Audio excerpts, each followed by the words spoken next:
इस सूची में हम इतिहास की कुछ सबसे महंगी गलतियों पर नजर डालने जा रहे हैं। ये ऐसी गलतियां हैं जिनकी वजह से अरबों डॉलर खर्च हुए, प्रतिष्ठा बर्बाद हुई और यहाँ तक कि मौतें भी हुईं।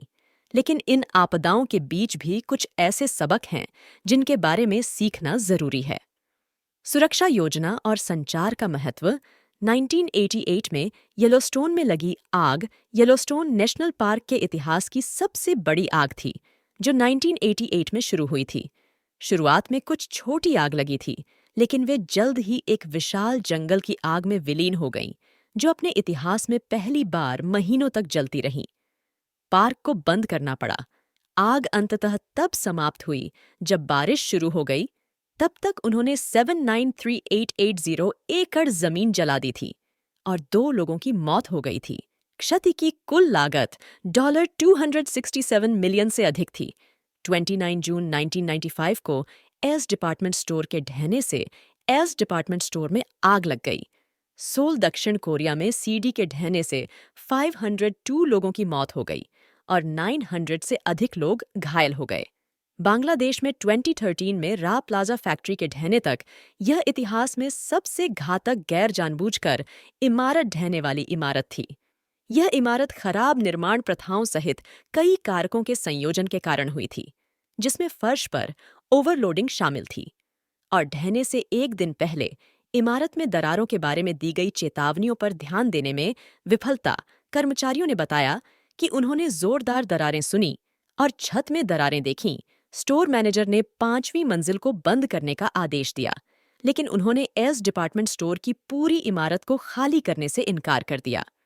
पतन दक्षिण कोरिया में एक राष्ट्रीय त्रासदी थी।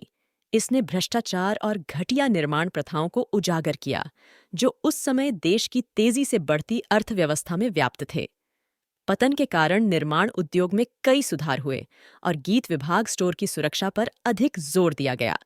ढहना इमारत की सुरक्षा के महत्व की याद दिलाता है और इमारत की विफलताओं के लिए जिम्मेदार लोगों को जवाबदेह ठहराने की जरूरत है। यह जीवन की नाजुकता और हमारे प्रियजनों को संजोने के महत्व की भी याद दिलाता है। 9 मई 1980 को सनशाइन स्काईवे ब्रिज का ढहना एक त्रासदी थी। सनशाइन स्काईवे ब्रिज टाम्पा और सेंट पीटर्सबर्ग, फ्लोरिडा के बीच एक महत्वपूर्ण परिवहन लिंक है। एक मालवाहक जहाज पुल से टकरा गया, जिससे दक्षिण की ओर जाने वाला हिस्सा ढह गया। 35 लोगों की मौत हो गई और कई अन्य घायल हो गए। सनशाइन स्काईवे ब्रिज का ढहना एक विनाशकारी घटना थी, जिसका बहुत गहरा प्रभाव पड़ा। टाम्पा खाड़ी और पूरे संयुक्त राज्य अमेरिका के लोगों पर प्रभाव। यह पतन पुल सुरक्षा के महत्व और अप्रत्याशित घटनाओं के लिए तैयार रहने की आवश्यकता की याद दिलाता है। यह मानव जीवन के महत्व और मूल्य की आवश्यकता की भी याद दिलाता है।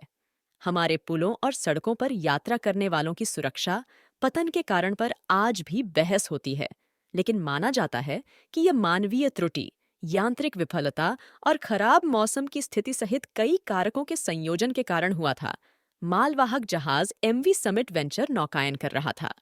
पुल के नीचे जब जहाज अचानक भारी तूफान में फंस गया, तो जहाज के कैप्टन ने जहाज पर से नियंत्रण खो दिया और वह पुल के सपोर्ट पियर से टकरा गया, जिसके प्रभाव से पुल का दक्षिण की ओर जाने वाला हिस्सा ढह गया और कई वाहन और एक ग्रेहाउंड बस जहाज के नीचे पानी में गिर गए।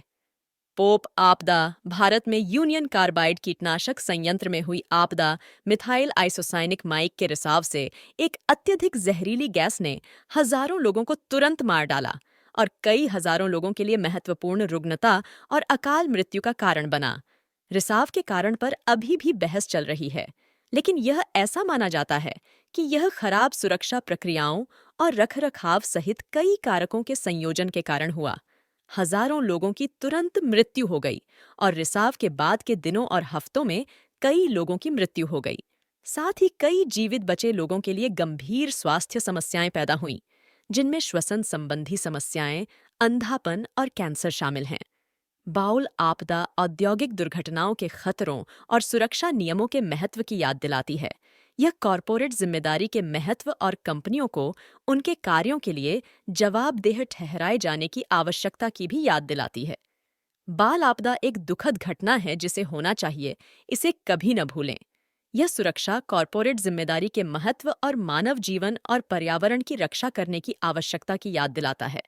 बाल आपदा एक रोकी जा सकने वाली त्रासदी थी। हमारी गलतियों से सीखना और उन्हें दोबारा होने से रोकने के लिए कदम उठाना महत्वपूर्ण है। मई 2004 में चार्ल्स डील हवाई अड्डे पर एक सामान्य दिन के दिन मंगलवार को पेरिस चार्ल्स डील हवाई अड्डे पर टर्मिनल का एक हिस्सा ढह गया, जिसमें 4 लोगों की मौत हो गई और कई अन्य घायल हो गए। इस दुखद घटना ने दुनिया भर में सदमे की लहर दौड़ा दी, क्योंकि यह दुनिया के सबसे व्यस्त हवाई अड्डों में से एक था। अचानक एक आपदा का दृश्य बन गया। छत की संरचना में डिजाइन दोष, अपर्याप्त निर्माण प्रथाओं और सुरक्षा उपायों की कमी सहित कई कारकों के कारण छत ढह गई थी। छत एक पतली कंक्रीट खोल से बनी थी, जो समर्थन करने के लिए पर्याप्त मजबूत नहीं थी। भवन का वजन और निर्माण लागत। कंपनी ने घटिया सामग्री का उपयोग किया था। इसके अतिरिक्त हवाई अड्डा आपातकालीन निकास और अलार्म लगाने जैसे पर्याप्त सुरक्षा उपायों को लागू करने में विफल रहा था। यह दुर्घटना सुबह लगभग 6:30 बजे हुई, जब हवाई अड्डा अपेक्षाकृत शांत था। एक प्रत्यक्षदर्शी ने बताया कि विमान के ढहने के बाद तेज आवाज की आवाज सुनी गई।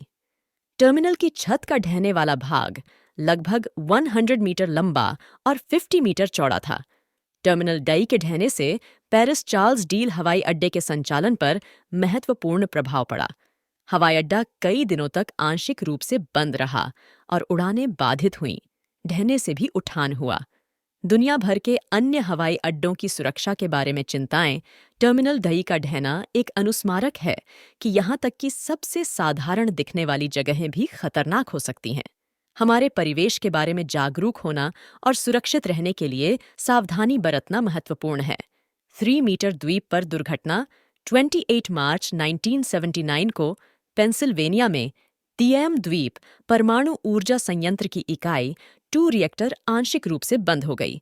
यह अमेरिकी इतिहास की सबसे गंभीर परमाणु दुर्घटना थी। दुर्घटना द्वितीयक शीतलन प्रणाली में एक मामूली खराबी के साथ शुरू हुई, जिसके कारण रिएक्टर स्वचालित रूप से बंद हो गया। हालांकि मानवीय त्रुटियों और डिजाइन की खामियों की एक श्रृंखला ने आपातकालीन शीतलन प्रणाली को ठीक से काम करने से रोक दिया, जिसके परिणाम स्वरूप रिएक्टर कोर अत्यधिक गर्म होने लगा और प्लांट में ऑपरेटर पूरी तरह से पिघलने से रोकने में सक्षम थे। लेकिन दुर्घटना से रिएक्टर कोर को काफी नुकसान हुआ और पर्यावरण में थोड़ी मात्रा में रेडियोधर्मी सामग्री छोड़ी गई। दुर्घटना में कोई भी नहीं मारा गया या घायल नहीं हुआ, लेकिन इससे जनता में व्यापक भय और चिंता पैदा हो गई। तिएम द्वीप दुर्घटना परमाणु ऊर्जा उद्योग में एक बड़ा मोड़ था। इससे कई सुरक्षा उपाय हुए, सुधारों और विनियमों, और इससे परमाणु ऊर्जा के बारे में जनता का संदेह भी बढ़ गया। 3. मील द्वीप दुर्घटना को आर्थिक प्रभाव, सार्वजनिक स्वास्थ्य लागत और पर्यावरणीय क्षति के संदर्भ में आपदा की उच्च लागत के कारण सभी समय की सबसे महंगी गलतियों में से एक के रूप में देखा जाता है। बिग डिग बोस्टन, मैसाचुसेट्स में एक विशाल बुनियादी ढांचा परियोजना थी। इसमें शहर के मध्य से गुजरने वाले राजमार्ग के 2.5 मीटर के हिस्से को अलग अलग करना शामिल था। इस परियोजना को यातायात की भीड़ को कम करने और वायु गुणवत्ता में सुधार करने के लिए डिजाइन किया गया था। द बिग डिग पर निर्माण 1991 में शुरू हुआ था और 2003 में पूरा हुआ। इस परियोजना की मूल लागत $4.3 बिलियन होने का अनुमान लगाया गया था, लेकिन अंततः इसकी लागत $15 बिलियन से अधिक हो गई। बिग डिग देरी, लागत वृद्धि और सुरक्षा समस्याओं से ग्रस्त था। 2006 में छत का एक हिस्सा एक कार पर गिर गया, जिससे एक व्यक्ति की मौत हो गई और दूसरा घायल हो गया। समस्याओं के बावजूद बिग डिग पूरा हो गया और 2003 में यातायात के लिए खोल दिया गया। इस परियोजना का बोस्टन पर महत्वपूर्ण प्रभाव पड़ा। यातायात की भीड़ कम हुई और हवा की गुणवत्ता में सुधार हुआ। बिग डिग बड़ी बुनियादी ढांचा परियोजनाओं की चुनौतियों की याद दिलाता है। यह इसकी भी याद दिलाता है। सावधानीपूर्वक योजना और कार्यान्वयन का महत्व बिग डिग को अब तक की सबसे महंगी गलती के रूप में देखा गया था, क्योंकि इसकी उच्च लागत में देरी और सुरक्षा समस्याओं के कारण इस परियोजना की पारदर्शिता और जवाबदेही की कमी के लिए भी आलोचना की गई थी। फुकुशिमा परमाणु आपदा फुकुशिमा परमाणु आपदा थी। कई कारणों से जटिल घटना, भूकंप और सुनामी ने बिजली संयंत्र को काफी नुकसान पहुंचाया, जिससे इसकी सुरक्षा प्रणाली अक्षम हो गई और इसके 3 रिएक्टर पिघल गए। मेल्टडाउन ने पर्यावरण में बड़ी मात्रा में रेडियोधर्मी सामग्री छोड़ी, जिससे हवा, पानी और मिट्टी दूषित हो गई। जापानी सरकार प्रभावित क्षेत्र से लाखों लोगों को निकालकर आपदा का जवाब दिया गया। हालांकि निकासी प्रक्रिया अव्यवस्थित थी और कई लोग विकिरण के संपर्क में थे। सरकार को विकिरण रिसाव को रोकने के लिए भी संघर्ष करना पड़ा और फुकुशिमा परमाणु आपदा पर रिएक्टरों को नियंत्रण में लाने में कई महीने लग गए। जापान पर विनाशकारी प्रभाव पड़ा। भूकंप, सुनामी और परमाणु मंदी ने 15,000 से अधिक लोगों की जान ले ली और हजारों लोग विस्थापित हो गए। इस आपदा के कारण अरबों डॉलर की आर्थिक क्षति भी हुई। यह खराब सुरक्षा नियमों, प्राकृतिक आपदाओं के लिए अपर्याप्त तैयारी और कई कारकों के संयोजन के कारण हुआ। सरकार की ओर से पारदर्शिता की कमी के कारण फुकुशिमा परमाणु दुर्घटना को अब तक की सबसे महंगी गलती के रूप में देखा जाता है, क्योंकि मानव जीवन पर आर्थिक प्रभाव और पर्यावरणीय क्षति के संदर्भ में आपदा की उच्च लागत के कारण इस आपदा का वैश्विक परमाणु पर भी महत्वपूर्ण प्रभाव पड़ा। उद्योग के कारण परमाणु ऊर्जा के लिए सार्वजनिक समर्थन में गिरावट आ रही है। फुकुशिमा परमाणु आपदा परमाणु ऊर्जा के खतरों और सुरक्षा के महत्व की याद दिलाती है। यह मानव जीवन और धन दोनों के संदर्भ में गलतियों की उच्च लागत की भी याद दिलाती है। अपोलो 13 आपदा 11 अप्रैल 1970 को अपोलो 13 अंतरिक्ष यान चंद्रमा के लिए एक मिशन पर रवाना हुआ, लेकिन केवल 2 दिन बाद अंतरिक्ष यान के ऑक्सीजन टैंकों में से एक में विस्फोट ने जहाज को निष्क्रिय कर दिया और चालक दल को अपोलो 13D के अपने मिशन को रद्द करने के लिए मजबूर किया।